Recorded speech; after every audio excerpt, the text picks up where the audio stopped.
কোনো লাভ। আপনি মরে গেলে 20 বছর পরে কবরের থেকে উঠতে আইসা আপনি নিজের ঘরে দেখেন আপনার হাতের বানানো ফার্নিচার কিচ্ছু নাই, কিচ্ছু নাই।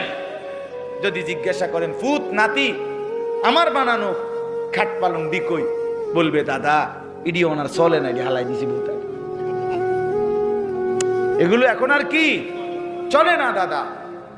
আমার দাদা মারা যাওয়ার 12 বছর পরে, গোনা 12 বছরের মাথায় আমি আমার জ্যাঠারে বলছিলাম, জ্যাঠা আমার দাদার রেখে যাওয়া বাড়ির স্মৃতি হিসাবে আপনার কাছে কিছু আসেনি, আমার একটা কিছু দেখাল, একটা লবণের বাটি, কাচের প্লেট, কিছু একটা মাটির বাসন। আমার দাদা কাইদা, আমার জ্যাঠা কাইদা দিছিল। আহা, আমার সেই জ্যাঠাও এখন কবরে চলে গেছে। সেই জ্যাঠা আমার কাইদাই দিছে, কয় না ভাতিজা তোমারে দেখাইবার মতো আমার কাছে কিছুই নেই। 12 বছরের ব্যবধানে